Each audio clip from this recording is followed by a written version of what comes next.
Hey guys, so how's everything going? We're Drew coming back to you here. So a question that I've been getting a lot recently, and it's actually kind of funny. Um, Really, after 10 years doing this, right, a lot of times you think that maybe you get technical questions. Like people want to know, hey, how can you farm this area? How can you be able to pitch to these people? How can you be able to build this relationship? But a question that I always get is people want to know, like, what are the stories, right? Like, what is something that you're like, what has been crazy? So I want to go ahead and as a male realtor here in Florida, I wanted to go ahead and create a quick video talking about 3 different things that have happened to me. These are, I guess, the 3 funniest stories that I can think about.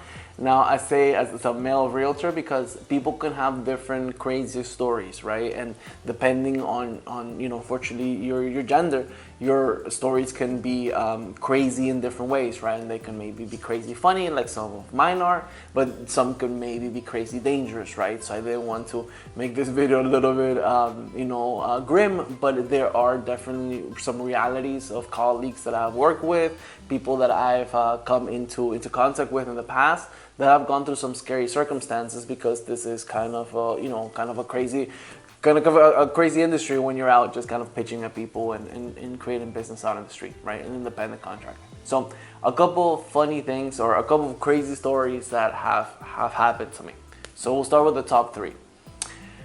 The first one. So when I began my career, I used to walk around in a full suit, right, all the time. So I had like a full suit, I had a tie, I had a jacket, right? So I learned very, very early that, try to spend a little more money on your jackets because they could breathe, versus, if you get one from like, the standard one from like Men's Warehouse, it looks nice, but then it probably can't breathe very good.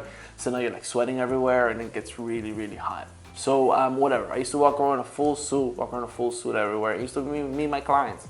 And I had this cool client, and he was just like right around my age. He was like a little older. He was like a cash buyer, super cool dude. We used to drive around his Maserati. So the dude was super cool, very nice. But he used to meet me in like certain, just properties that were for sale, right? He was a cash buyer, so some were nice, and most weren't. So I remember one time we showed up to a house, and it ended up being actually a former grow house, right? And it took us forever to figure it out because we were like looking and like it had this weird rooms and whatever. It was like super weirdly set up, and it had lights everywhere. But it took us a while to figure it out. But yeah, it was a grow house, right? But when we were looking at these houses, a lot of them, at this moment in time, were maybe REOs, so real estate owned. So they were owned by the bank. There were foreclosures. So a lot of them were vacant. Or this one that was like, I guess, like a ceased house. So it was sold by the city or state. Some weird configuration like that. But so we will get to places that, the lockbox will be missing. You open the lockbox when you find it and there's no key inside, and like, be discombobulated. But I remember that in this particular house, we actually had to get from one side of the fence to the other. And because we wanted to see the backyard, he was interested in purchasing it.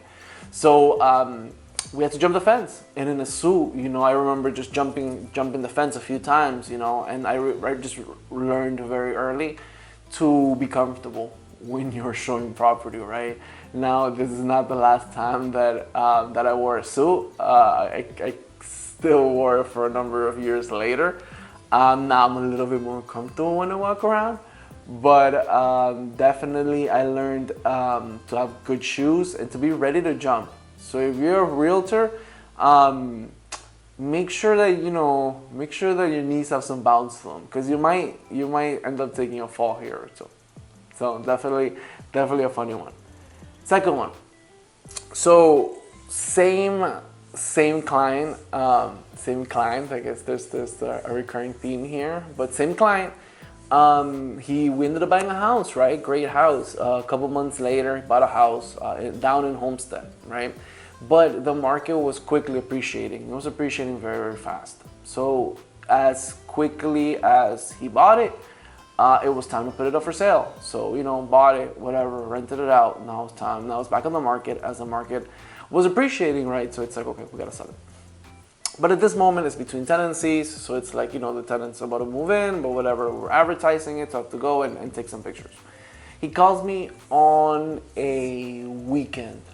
I don't remember, Saturday, Sunday, but it's a weekend. And tells me, hey, we're having an issue. The pipe broke, the house is flooding. And I'm like, crap, okay, whatever. So I drive all the way out there. Obviously, I charge him for this, drive all the way out there. It's in Homestead. It's like right before the zoo. So like, or probably past it, but it's all the way down there. Whatever, so get all the way down there. And he left a lockbox in the window, right? Like this was, neighborhoods were changing a lot. Properties were changing hands. And this home still had the steel bars on the windows. So the windows were all barred out, right? So he's like, okay, so I gave him a call and I'm like, hey, I opened up the lockbox, there's no key inside. So he's like, crap, he flew all the time, nowhere to be found. I mean, he can text, he can call, but he's not physically available. So he's like, okay, and I'm like, okay, let me think about this. So I think, I take a couple minutes and I'm like, I realized that I'm like, okay,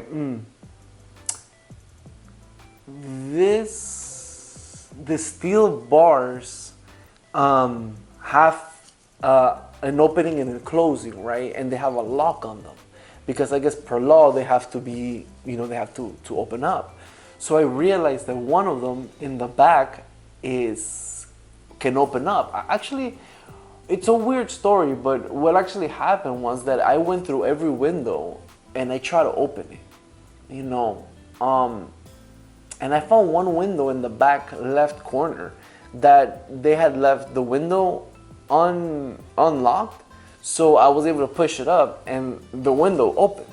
So since the window opened, my next thought was, okay, I'm gonna go in through this window, right? But there's a lock in the bars of the window. So what I ended up doing was I actually drove to Home Depot and I bought bolt cutters. So I bought bolt cutters and I ended up cutting the lock in the barred window.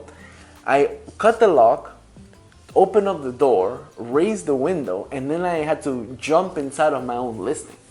So that was a little bit wild. That obviously I ended up charging him for all this additional stuff. But this was definitely a crazy one, right? Having to break into my own listing. That was a little bit weird, a little bit funny. The property ended up selling. It ended up being flooded. It was a whole conundrum. But actually I had to end up breaking into my own property. That was definitely a weird one. But yeah, I guess the craziest story of them all, the one that took, like, I guess the cake out of it, right? So, okay, so after me being licensed maybe for 3-4 years, my mom decides to get her real estate license as well, right? So she goes, takes her courses, gets licensed, it's all good. And now that she's licensed, I'm taking her around, my more or less my market area. And I believe we were looking for one of her clients. So we were already in an area. We were kind of hanging out there. We were gonna meet her client, I think in an hour. We got there a little bit earlier. So I'm still coaching her, so we're together. So at this moment in time, we're in Liberty City, right? That was my market area. That's what I worked. That's when I started my career. That's the area that I can pretty much break into. So that's where I worked. I worked in Liberty City. That was the market. Alapata, Liberty City, 33142, 33147. Those were my areas, right? So, okay, excuse me. So we were waiting more or less. We had like an hour to meet her clients, right? I had my computer, so open my computer, boom. And then I look at the houses that are around, right? And there's one literally on the same street that is for sale. And I noticed that it's on Supra, right? So since it's on Supra, back when Supra was still a thing, that's the smart key lock system, if for the people who don't know. So the house was on Supra. So since it was, and it's in the same block as the house that we were gonna show to the client, I decided, hey, let's go check out the house, right? Let's go see if it compares to the one that we're about to show. So we go, and mind you, the house was fully remodeled, but it was it was an older home. It was an older home. So the way that it was, I mean, it was a tiny home. It couldn't be any more than like 1,200 square feet. It was maybe like a 3-2, but small, very tiny. But it had been, it wasn't like that originally, right? So it didn't have sliding glass doors facing to the backyard, or it didn't have an exit to the backyard. That's kind of a big point, right? So when you walk into the property, it kind of looks normal yet small. But when you look, I guess, through the kitchen or directly, as you walk in, you get to see kind of like or you get to see a window, but there's no door, there's no way to exit, right? So you only kind of get to see this type of frame, right? You don't get to see the rest of the field of view, if that makes sense, right? So whatever. We walk into the home, open up the Supra, boom, everything's normal, walking in, and we want to see how it looks, right? I want to, okay, she checks out a room, I'm in the kitchen, and whatever. And I don't know at what point I look at the backyard. And I look at the backyard for a couple seconds, and this tends to happen to me because sometimes I'm a little oblivious. And I look outside, and I'm just like looking, and I'm like, there's 2 people back there. And I'm like, they look to be homeless. They seem to be naked. And then at that moment, it just all hit me at once, right? So it's like, I couldn't see my face, but I'm sure my eyes opened up. But I was just like, holy crap. At that moment, it's like ding, ding, ding. Like, oh, this is what I'm looking at. So as I'm looking directly through the window, right? And again, only this field of view, no door, no sliding glass door. So, I guess if you're in the backyard, this is the most covered place, right? Because since the house is vacant, nobody goes to look at the house. I don't know, whatever. I look directly through the window, and I'm just seeing these 2 people just getting it on, and they're just getting it on. And I'm sure they were homeless because at that moment, Liberty City, everybody was walking. I mean, it was like not a very good neighborhood, but they're just getting it on, and they're just doing their thing. They're just going at it, fully naked, and they're like going at it, and you can see everything too. So it's like I'm like looking, and I'm like, holy crap! So I'm like, Mom, get in the car. So whatever, just she just runs back to the car, and I'm like, because I'm so shocked that I don't know what to do, right? So I'm like, yo, do I call the police? Do I like hose them down with water? I don't know why that came down to me. I'm like, I just guess that, if I was outside doing my business and somebody sprays me with a hose of water, I would want to leave. I feel like I'll be uncomfortable. So I don't know why that thought came to my mind. I'm like, I'm going to hose them with some water, which I didn't. I did not do it. But I just left. I'm just like, this is not my listing. This is none of my business.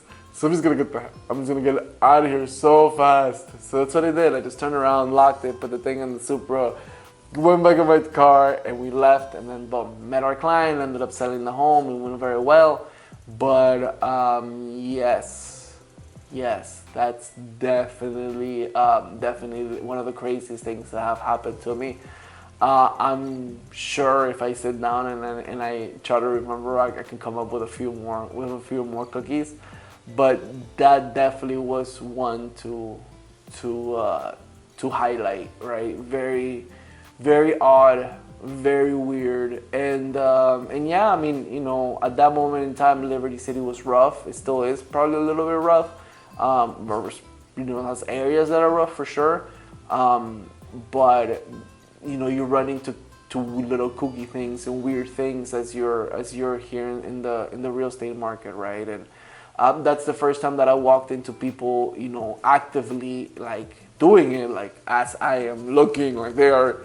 Because they did not notice me. Like I noticed them, but they did not notice me. So they just kept going. They were like fully, doing the thing, right? So it's not the first time that I walk into a house with someone in it. So sometimes things can be a little unsafe. And thankfully it wasn't my mom alone. It was, I was able to be there and kind of, I guess walk her through that process. But and then we thought it was hilarious. We kept laughing. But yeah, there's definitely sticky situations that can happen when you're in the field. And that's definitely something that have happened to me. So, okay, I definitely wanted to, I hope you guys enjoyed it. I hope you guys enjoyed the story time. click like, subscribe. I'll go ahead, I'll be going and dropping another video talking about kind of the craziest things that I've seen in my property management career, which is probably a little bit crazier. So make sure you tune in for that. And again, if you guys have any questions or any content that you would like to see, please leave me a comment down below or go ahead and send me a DM. Okay? Thank you guys and have a good day. Bye-bye.